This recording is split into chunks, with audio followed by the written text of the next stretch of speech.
आकाश ट्रॅव्हलमध्ये स्वागत आहे तुमचं। आणि आज आपण एक असं शिवलिंग बघण्यासाठी चाललेलो आहे जे दडलेलं आहे एका गुफेमध्ये। आणि ही गुफा आहे एका जंगलामध्ये। म्हणजे आज आपला जंगल ॲडव्हेंचर ट्रेक असणार आहे। थोडंसं ट्रेक करून जावं लागतं पायऱ्या चढून, कारण की ती जी गुफा आहे ती डोंगरामध्ये कोरलेली आहे। या ठिकाणाचं महत्त्व हे आहे की हे एक ऑफबीट प्लेस आहे। म्हणजे पावसाळ्यामधले जे फेमस ठिकाणं आहे ते फिरून जर तुम्ही कंटाळले असाल, गर्दीला सामोरं जाण्याची आता सध्या तुमची इच्छा नसेल, तर हे ठिकाण तुमच्यासाठीच आहे। कारण की खूप पीसफुल आणि शांत ठिकाण आहे, जास्त गर्दी इथे येत नाही। आणि या ठिकाणाचं नाव आहे कपारेश्वर महादेव मंदिर, जे आहे नाशिक जिल्ह्यातील इगतपुरी तालुक्यातील तळेगाव या गावामध्ये। आणि तिथला आजूबाजूचा निसर्ग नेक्स्ट लेवल आहे। बाजूलाच डॅम आहे। त्यानंतर पावसाळ्यामध्ये त्या गुफेवरून धबधबासुद्धा वाहतो। जर आपलं नशीब चांगलं असलं, पाऊस जर पडला, तर तो धबधबासुद्धा मी तुम्हाला दाखवणार आहे।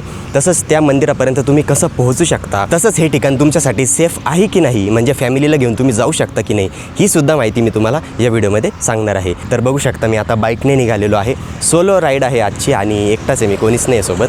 तर चला आता लवकरच पोहोचूया इगतपुरीमध्ये आणि पुढची माहिती तिथेच जाणून घेऊ।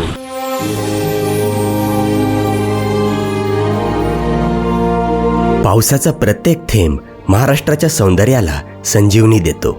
अशाच पावसाच्या सरींनी जिवंत होणारं एक ठिकाण, जिथे दरवर्षी पावसाळ्यात हजारो पर्यटक निसर्गाच्या प्रेमात पडण्यासाठी येतात, ते म्हणजेच नाशिक जिल्ह्यातील Igatpuri hill station.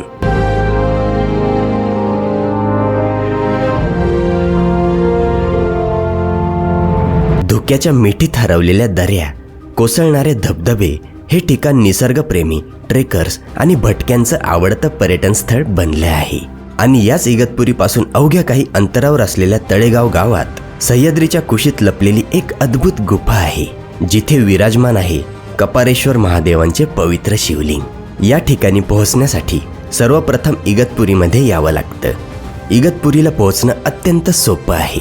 Igatpuri junction हे महत्त्वाचं रेल्वे स्थानक असल्याने अनेक रेल्वे इथे थांबतात। तसेच मुंबई नाशिक महामार्गावरच असल्याने रस्त्याने देखील सहज पोहोचता येतं। नाशिकवरून बस, शेअरिंग टॅक्सी आणि इतर प्रवासांच्या सुविधा देखील सहज उपलब्ध आहे।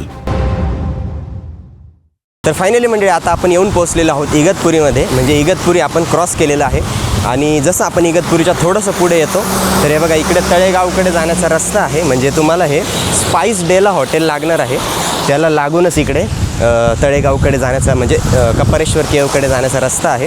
तसं ॲक्च्युअल रस्ता मागून आहे, म्हणजे तळेगावचा जो मेन रस्ता आहे तो मागून आहे, पण तिकडून मला रस्ता थोडासा खराब वाटला आणि इथून एकदम प्रॉपर रस्ता आहे। आणि इथून आता फक्त 2 किलोमीटर आपल्याला जायचं आहे।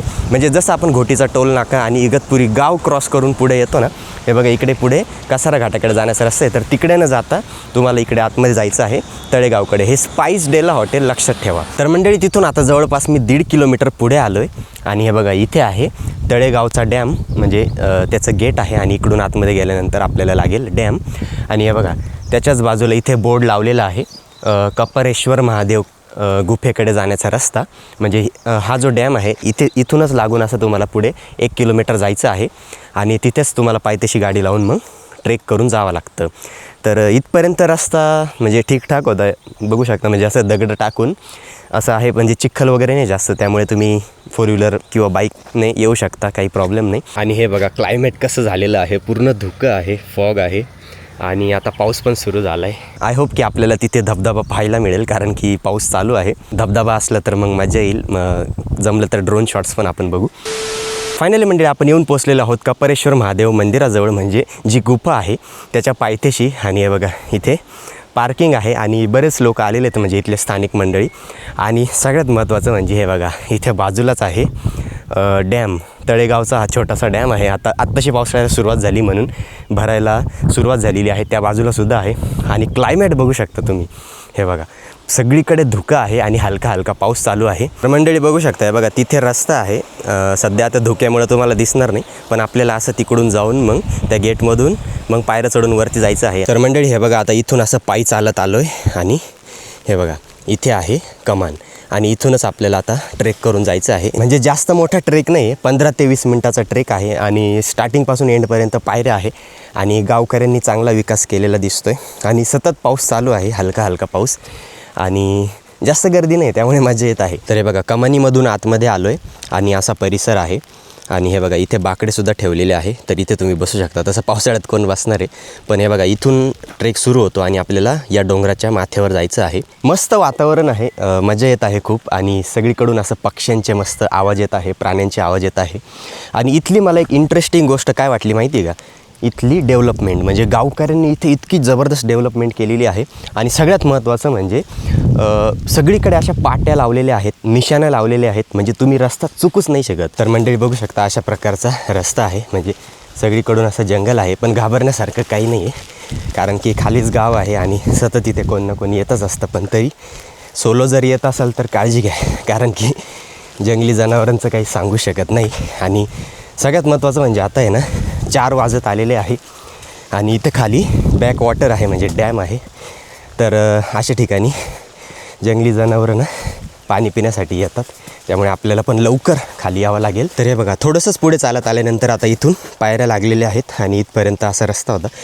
तर आता काही नाही, इथून एंडपर्यंत पूर्ण पायऱ्याच असणार आहे. पण एवढं आहे की आता थोडासा दम लागणार आहे, कारण की बरेच दिवस झाले ट्रेक केला नाही. म्हणजे उन्हाळ्यामध्ये तर आपण मंदिराची सिरीज बघितली, पण आता पावसाळी भटकंती म्हणजे ॲक्च्युअल ट्रेकिंग वगैरे आपली सुरू झालेली आहे.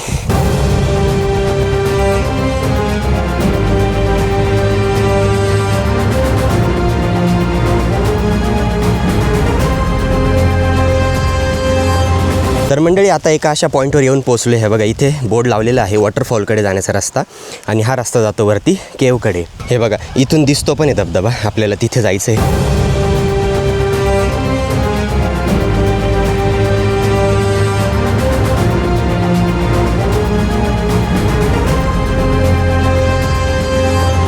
तर फायनली मंडळी आपण येऊन पोचलेलो आहोत कपारेश्वर केवजवळ, आणि अवघ्या 15 ते 20 मिनटातच मी वर आलो.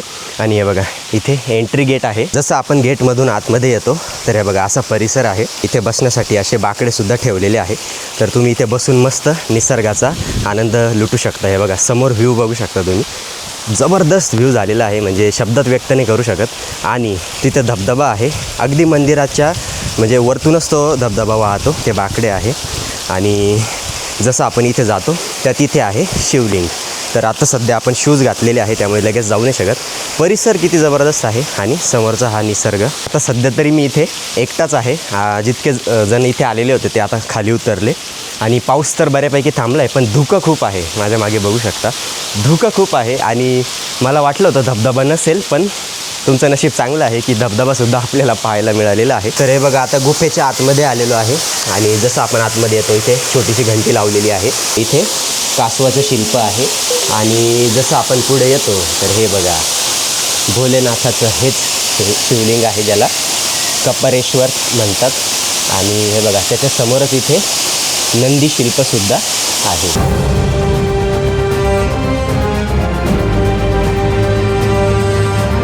डोंगराच्या कातळांमध्ये कोरलेली कपारेश्वर महादेव गुफा ही निसर्ग आणि अध्यात्म यांचा सुंदर संगम आहे.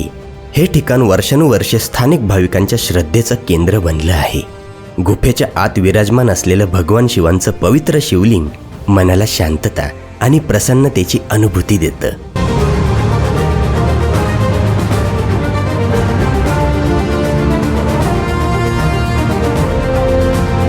या गुफेच्या माथ्यावरून कोसळणारा नैसर्गिक धबधबा या ठिकाणाच्या सौंदर्यात आणखीनच भर घालतो.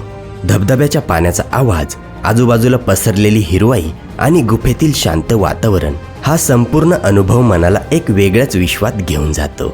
श्रद्धा, निसर्ग आणि सह्याद्रीचं अद्भुत रूप एकाच ठिकाणी अनुभवायचं असेल तर कपारेश्वर महादेव गुफा ही नक्कीच एक अविस्मरणीय भेट ठरू शकते.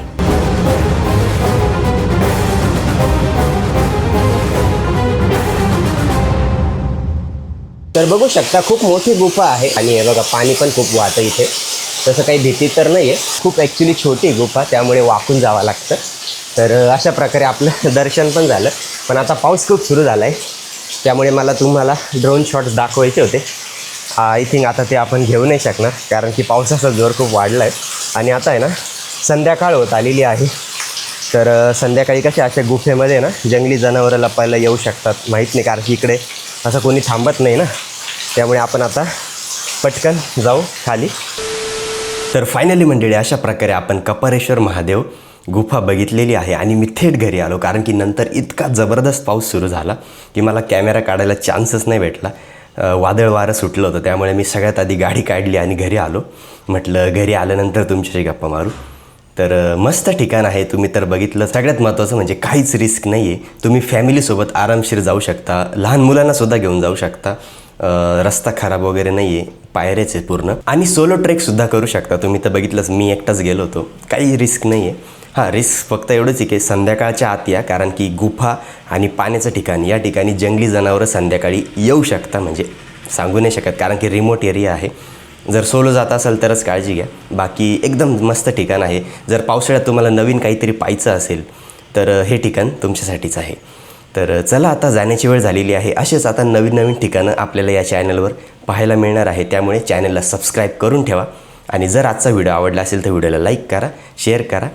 तर चला, आता भेटूया पुढच्या व्हिडिओमध्ये. आता खूप एनर्जी संपलेली आहे.